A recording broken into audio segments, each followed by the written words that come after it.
റിലേഷൻഷിപ്പിലൊക്കെ വരുന്നൊരു പോയിൻ്റുണ്ട്. അതായത് നമ്മൾ എല്ലാ മണിക്കൂർ ഇടവിട്ട് നമ്മൾ വിളിക്കുന്ന ആ പരിപാടി നമ്മൾ നടത്തും. അവർ നമ്മളെ വിളിക്കണമെന്ന് വലിയ നിർബന്ധമൊന്നും ഉണ്ടാവില്ല നമുക്ക്. ഒരിക്കലും നമ്മൾ ചോദിക്കില്ല. നമ്മൾ വിളിച്ചപ്പോൾ ഇത് ലൈൻ ബിസി ആണെങ്കിൽ പോലും നമ്മൾ ചോദിക്കത്തില്ല ആരാണ്. ഇനി അവർ നമ്മളെ കോൾ ചെയ്യുവാണെങ്കിൽ നമ്മൾ വളരെ മാന്യമായിട്ട് സംസാരിക്കും.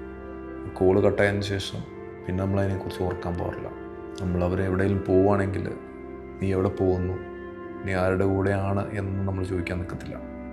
അപ്പോൾ ഈ പറയുന്ന കാര്യങ്ങളൊക്കെ ഇതൊക്കെ എന്തുകൊണ്ടാണ് നമ്മൾ ശ്രദ്ധിക്കാത്തത് എന്ന് ചോദിച്ചു കഴിഞ്ഞാൽ ഈ പറയുന്ന വ്യക്തികളെയൊന്നും നമ്മൾ വെറുക്കുന്നതുകൊണ്ടല്ല, അല്ലെങ്കിൽ അവരോട് നമുക്ക് സ്നേഹമില്ലാത്തതുകൊണ്ടല്ല.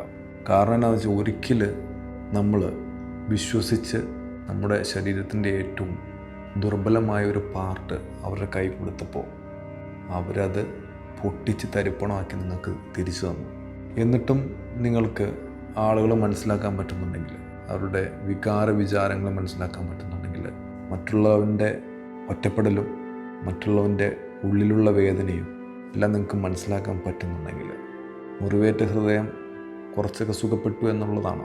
പക്ഷേ ഒരിക്കൽ പൊട്ടി തകർന്ന ആ സാധനം പിന്നെ നമ്മൾ കുറച്ചൊക്കെ ചിലതൊക്കെ നമുക്ക് തുന്നിച്ചേർക്കാൻ പറ്റും, ചിലതൊക്കെ ഒട്ടിച്ചു വയ്ക്കാൻ പറ്റും. ചിലപ്പോൾ ചില കഷ്ണങ്ങൾ നമുക്ക് കിട്ടാതെ വരുമ്പോൾ നമ്മൾ വേറെ എന്തെങ്കിലുമൊക്കെ വെച്ച് കവർ ചെയ്ത് വെക്കേണ്ടി വരും. അങ്ങനെ നമ്മൾ ഉണ്ടാക്കിയെടുത്ത ഹൃദയത്തിന് ഒരു പ്രശ്നമുണ്ട്.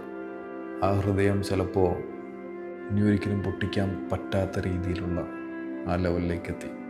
അപ്പോൾ അതുകൊണ്ടാണ് അതുകൊണ്ട് we don't care about others. നിങ്ങളവിടെ പോകുന്നു, ആര് വിളിക്കുന്നു, എന്തിനു പോകുന്നു, ഇതൊന്നും നമ്മൾ അന്വേഷിക്കാറില്ല.